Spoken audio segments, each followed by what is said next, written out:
Hi, Ange. April. Just wondering, any new injury concerns or any players returning ahead of the game against Fulham? So last night, this stage clean bill of health. Mind you, I thought that last week, and then we had a guy in surgery an hour later. But I think everything's all right from last night. But obviously, we'll see when the boys come in. And then return, unlikely. Romero's closer. He's probably the closest. But again, probably unlikely. But I'm not ruling him out. Still, he's got to get through some things today, and then we've got a session tomorrow. Was Dom Solanke okay? He seemed to injure his groin, but still got through. Yeah, no, he's fine. He's a bit sore, but we're kind of obviously, we're really thin squad wise, especially in that front third. So he's working hard for us, but at this stage, nothing that will sort of too significant. I know you were talking again about entertainment and everything after the game last night. I guess with the Manchester City result in particular, and you think of that eye-catching 4-0 win at their place last week, are those the kind of moments and performances that justify just what you're trying to do here? Well, I'm not trying to justify anything. It's just that that's the way we want to play, and it's the kind of team we want to be. I said that last night. That we kind of set out, and certainly I set out to make the team a team that is always looking to be on the front foot, score goals, be exciting to watch. Sometimes that means, maybe not as controlled as other sides, but that's okay. It's part of sort of our identity, and that's kind of the road we started on. We want to stick to it. I think from our perspective, that's the kind of team we want to be. I was going to test my lip reading skills on you. I think the TV pictures last night in the first half, you appeared to be giving Brennan Johnson some instruction. Though I think I got the word forward. Is it still a case that you're getting this message into them? Is it still work in progress in some cases, some examples? Yeah, it's always a work in progress, and it's about, that's kind of my role, just to keep sort of driving the guys, because there can be at times a tendency to want to sort of, go back from full throttle and just sort of ease. And I just felt at that moment, I thought, we were on top of them, and Brendan was looking dangerous, and every time we went forward, we were looking good. And I just thought, and it's human nature that, I think we're winning 2-1 at the time, is to just sort of keep the ball, and it's just not who we want to be. So in those moments, it's more about me sort of trying to empower and embolden the players to not fear playing that way. And that's kind of, I think your lip reading was pretty good, mate. Charlie, please. Hi, Ange. In the build-up to this match, one of the Fulham players has said that while Spurs can be great, for example, beating Man City the way that you did, they're not unbeatable. And he said, look, teams in and around us have beaten Spurs this season. So in your quest for consistency, how important do you feel this game is on Sunday, and not to sort of repeat the mistakes that perhaps you saw against the likes of Ipswich? Yeah, no, we're not unbeatable. I've got news for you, no team is. I don't think Fulham is either. So I think that's the beauty of our sport. I think even Liverpool have lost this year, so God forbid. I think what other teams think is not really relevant to us. He's right about one point, is that on our day we can beat anyone, and that's what we want to try and continue to be, the best we can be. Because when we are that, we're a compelling side, and we're growing into the team we want to be. And Sunday's game is no different to any other game for us. It's about continuing to grow, continue to develop. As I said, when we kind of put all our elements of our game together, we're a very, very good football side. We've struggled in a few games this year, for sure. Actually, we've only struggled in a couple of games this year, but again, that's part of our growth to kind of make sure that our levels don't drop to the levels they did in the games where we haven't really played to our identity. But that's okay. That's why we're here. We want to continue to push on. And what have you made of Fulham this season? They're not unbeatable, No, look, I've got a lot of time for Marco Silva. I think he's an outstanding manager, and he's got the team really, playing in a manner where they're always looking to be a threat to oppositions. He's stabilised them in terms of their level of performance now is good on a weekly basis. They've got some good players in there. We had a couple of tough battles with them last year. But because they play as well, it should be a good game. And Dejan Kulusevski's covered more ground per game than any player in the top flight. He's actually nearly top for all players in the league, despite only playing 11 minutes at Leicester on the opening day. And I take it that kind of stamina is no fluke. I mean, can you give us an insight into how he trains, how he looks after himself, what he does behind the scenes to give him this energy? Yeah, you're right. It's not a fluke. It's a lot of hard work. I'm sure there's some scientists with some genetics in there, some DNA. He just has a real capacity to be able to kind of run at a certain level consistently. His recovery rates are really elite in that he can go and rest pretty quickly and go again.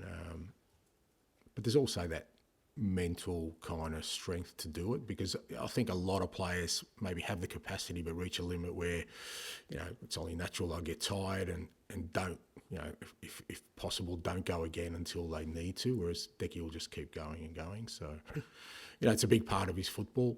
It's a big strength of his. Again, I'm using big words too early in the morning, biomechanist, but his running efficiency is really good. His style, he doesn't use too much energy. Seems like to me anyway, and that could be a load of crap anyway. I don't know, but it's very early.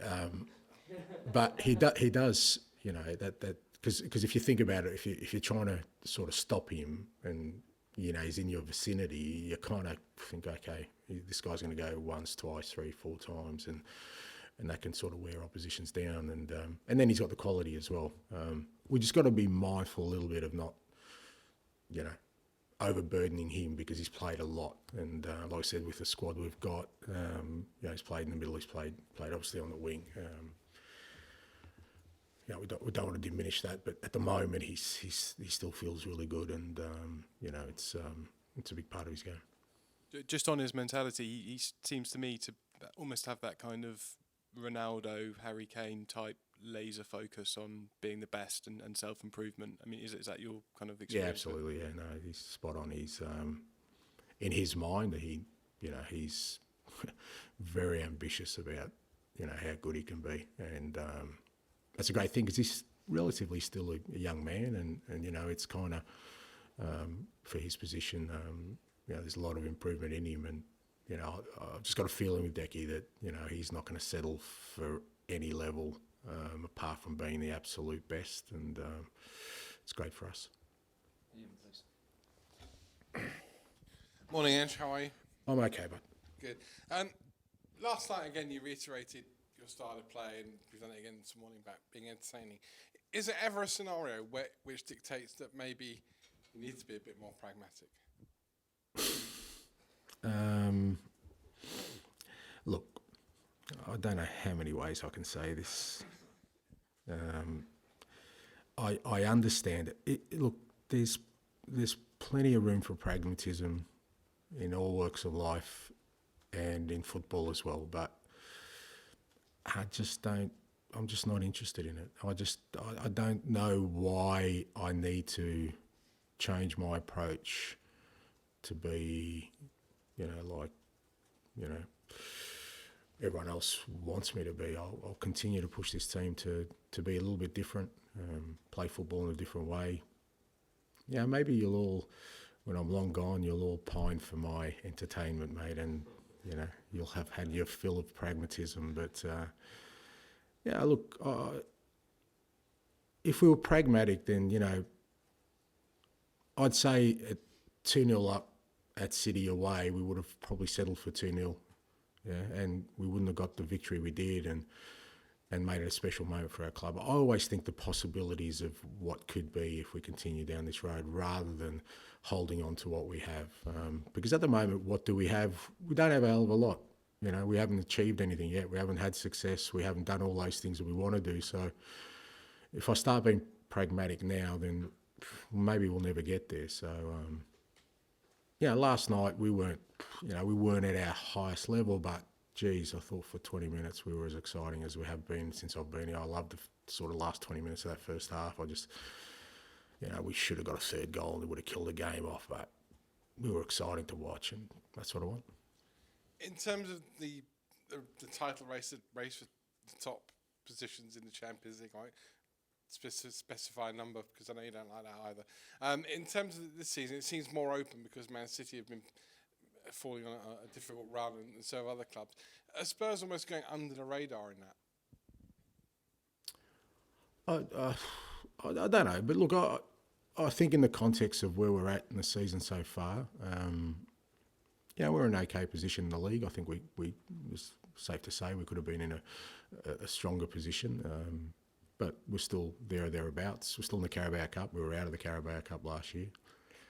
In Europe, we're in a pretty good position to get through to the next round, and we've had to deal with some adversity. So I think so far our season's been solid. It's obviously had some extremes, which kind of I think taints people's picture as to where we're at. But I always try and step back and take a broader view, and we can, like I said, we can consider. I mean, we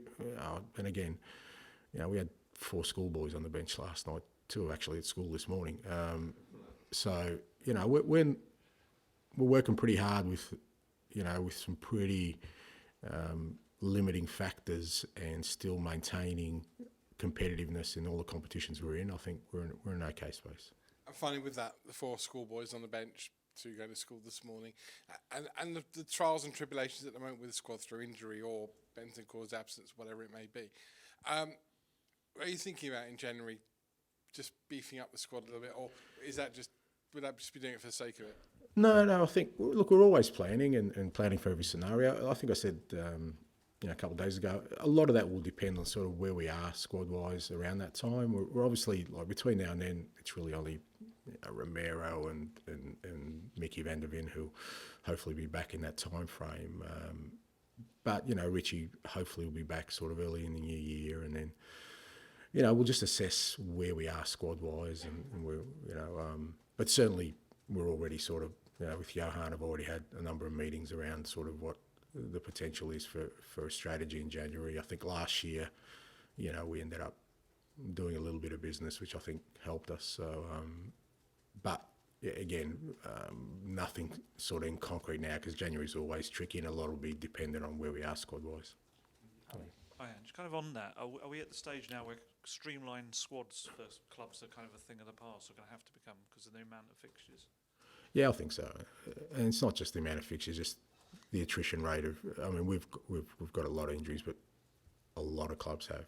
I just think, we've been talking about it for quite a while, but at some point, it's going to come home to roost to all the powers that be that players are getting overloaded. There's no doubt about that. I mean, there's too much overwhelming evidence. So you're either going to get a diminished product where the best players aren't out there, or squads are going to have to carry, clubs are going to have to carry bigger squads to sort of cater for the demands of it. So I'll ask you about Archie Gray as well. It's kind of easy to forget he's only 18 years old. He seems so tactically mature, so versatile. Where does he kind of sit in the young players you've probably worked with over the years? Yeah, like I said, real maturity. I mean, he's 18. We asked him to play left back. He's never played that position before in his life, and yet he still does it with a real efficiency, a real calmness. I'm so excited by Archie, and I guess that's another positive for us, that we've got an 18-year-old who kind of plays, and no one really kind of mentions the fact that he's 18. They're just measuring his performance, and like I said, I'm asking him to do some different jobs, which is not easy. Definitely be probably a lot more comfortable for him if he was settled in one position. But he's playing football. He's playing football at a really high level against European football club, in the Premier League, and that's going to set us up really well for the player he's going to become. I thought Lucas was good when he came on last night. He made an impact. So, you know, with everything else that we're building, there's some real excitement around our young players as well. Just a quick one on Dominic Solanke. Had a couple of chances last night. Is the team creating enough chances for him, or is that more something he's got to kind of get into certain areas? No, I think created enough chances. I mean, last night, you know, he was sort of really unlucky with a couple of them, especially the header. And he's still very important to our football.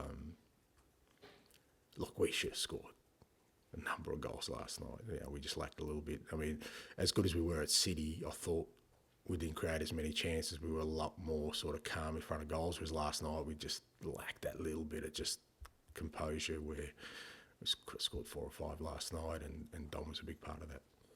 And just wanted to ask, were you happy when you sort of inherited, back to Kulusevski, when you inherited him, when you became the manager, and did you sort of see what he could become? Because obviously, I think when he arrived at Tottenham, he had sort of a mixed spell at Juventus, and he was sort of this wonder kid, but hadn't quite reached his potential at that time. Were you sort of happy, and could you have seen that potential when you came in? Yeah, I was extremely excited because, you know, I'd sort of seen, you know, as you said, his trajectory as a player, and, you know, he'd made an impact already. I think the club had only sort of signed him as a loan with an option to buy when I got here, and you know, I was pretty keen to make sure that happened. And like I said, you don't really know until you work with a player and understand him better. But you know, as Dan was saying, he's got this real sort of laser eye focus about how good he could be. And that's, for any manager, that's what you want to see in players. You know, somebody who's just not going to settle for whatever level he's at. He was telling us yesterday about he doesn't really use his phone much anymore. Like he's kind of saving his energy by not using his phone, and he's sort of doing all that stuff right off the pitch as well. Is he sort of the archetypal player for you, kind of on and off the pitch in both those respects? Well, look, it depends. You know, I mean, I'd hate to, like I said, I'd hate to think that, you know, if somebody enjoys doing something that they have to curtail it for any reason. But that's the world we live in.